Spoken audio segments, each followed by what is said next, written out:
Alright, well today is a beautiful Saturday morning, and I thought I'd show you this outboard I acquired. I just got this yesterday. Me and Jason picked it up. It's actually the guy I'm doing wood for, that I'm chopping the wood for. He gave me this. This is a 3-horse Evinrude. Nice little motor. He got it from some guy who started drinking, I guess. And then the outboard had been given to a friend of his or something. And then he got it, and it's just been sitting around for a while, so he said, here. And he gave it to me. It's pretty nice. This is your speed control here. Looks like right here, it's forward and reverse. Or I mean forward and neutral. Which is pretty cool, because my other one didn't have that. It has 2 clamps, which I like, so you can lock it up fairly easy. Got the handle here. The pull rope, what actually the problem with it was, the spring had been completely taken out and it was actually missing a part. So, by sheer luck, this Evinrude and this Evinrude are very similar. Ow, my back. So I took the whole mechanism from this, and I ended up using that. Now let's get away from this though. Right there. So I use that. It has the rear gas tank as well. Luckily, the guy who had it before took the gas out of it. It smells god-awful in there, but you know, what are you gonna do? So I used the rope and the spring from that Evinrude, and it seems to turn over good. There's a little bit of a noise it's making. I think it's in gear. I'm not really sure. I haven't really looked at it yet. All I did is I put the starter rope on it. Hopefully it's nothing too serious wrong with it. Hopefully there's supposedly nothing wrong with it at all. So, I don't know. I mean, he thinks that there's nothing wrong with it, because he never even got to test it out. Because he has another one he used, another outboard he used. And he didn't even really want this, it was just given to him. Tighten these up so maybe we can get a better look at things.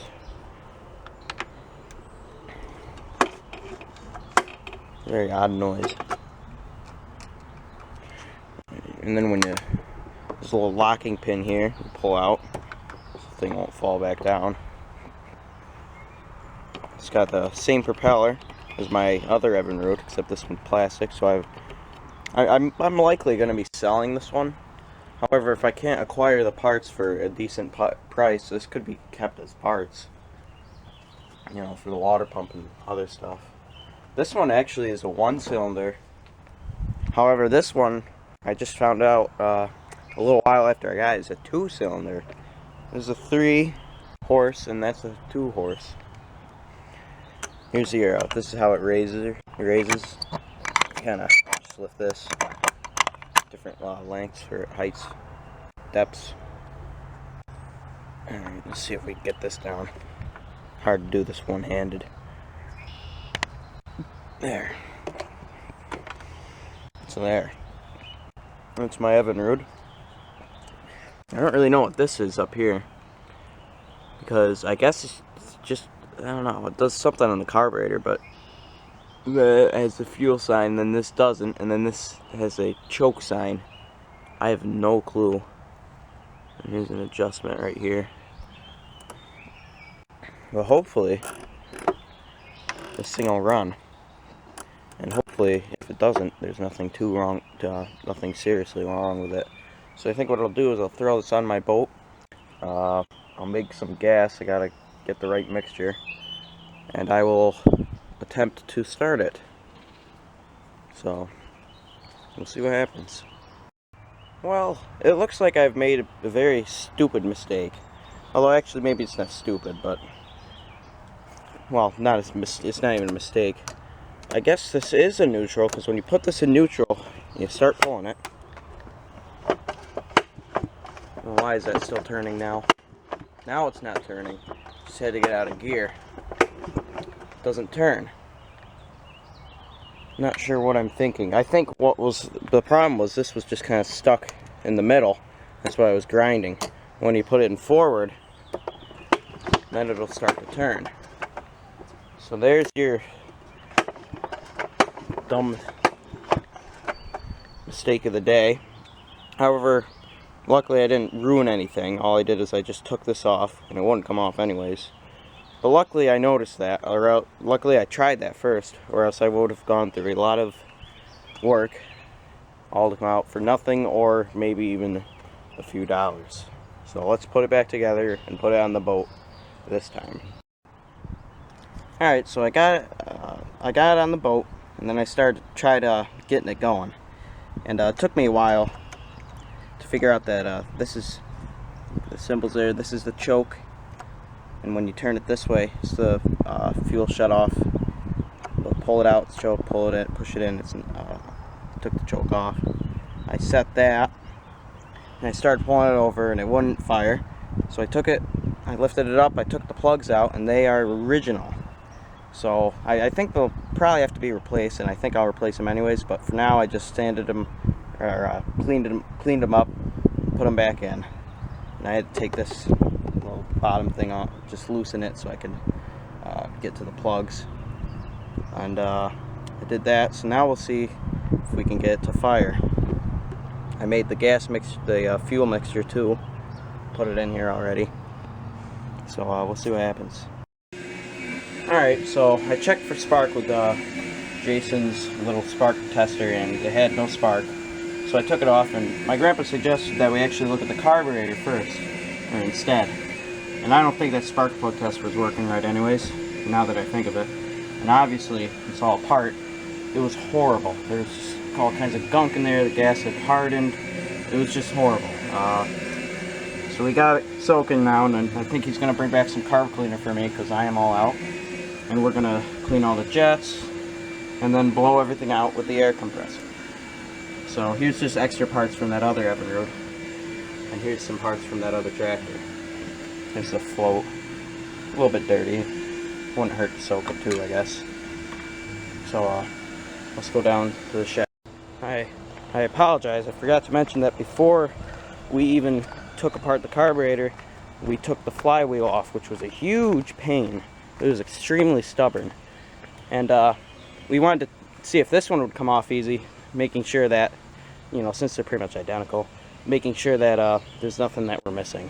And this one came off easy, and we ended up getting this one off, but it's back on now. We readjusted the points, which I didn't think it would have points, but I guess it does. And they look in really good shape. And the coil, it looks like it was never used.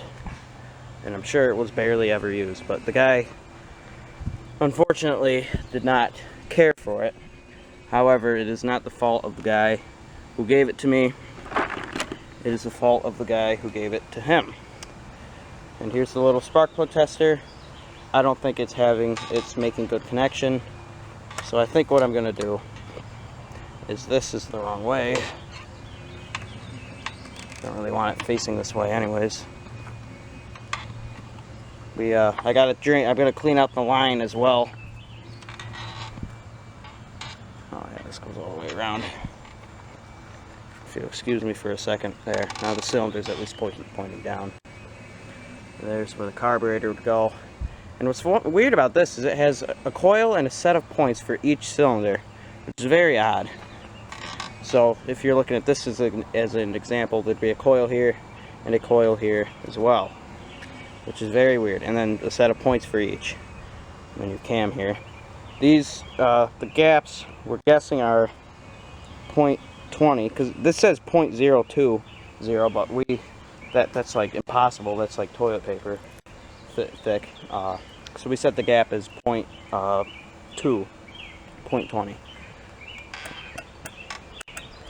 So that's that, and I guess what I'm going to do next is clean out the gas line. Alright, it's the next day, carpet's back on. The carb's back on, and we have no spark. We know that now. So I took it apart already. We reset the points, although I don't think they're right. I want to set them again, and we'll see what happens. We think it's just the condensers, so maybe we'll replace those and see what happens. Although I checked for voltage going out of the coil, and there's actually some voltage. Alright, so we got to get spark after messing with the coil, or I mean the points and the condenser or capacitors, and then now it runs great. It runs really good, like great. Now the only thing is, now after I used it, me and my grandfather took it all the way to the end of the lake, around the entire lake, and then back here. And I took it out just a little while ago, and it wouldn't run good at full speed. And I think that's just because of the plugs, because the plugs are really bad. I don't even see how it's running with the plugs it has. So that's going to be replaced next. So once I get it out there, I'll do a startup of it, but I can't do it right here because it's kind of a pain. Alright, we gotta make this quick because it looks like some real dark clouds are coming. Should start right up.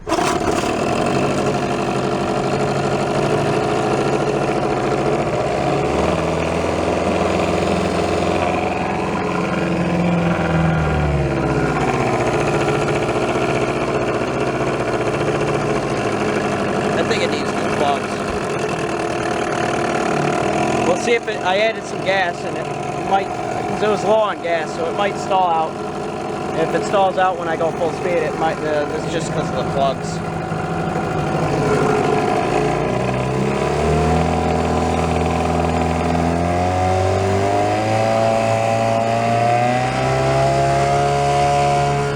I got it up on a plane, almost on a plane.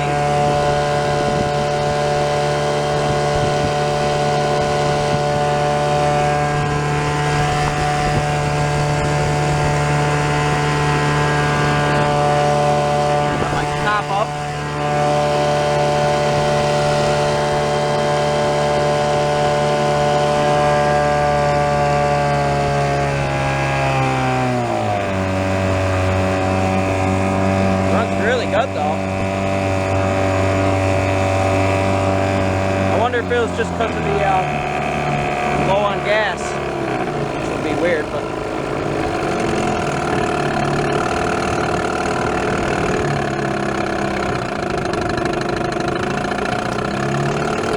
so there she is.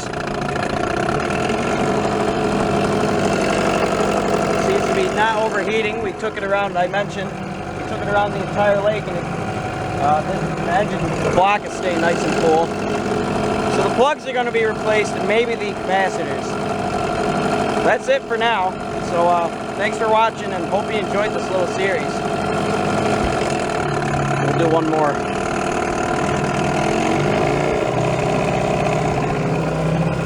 Bull hasn't gone this fast in a while.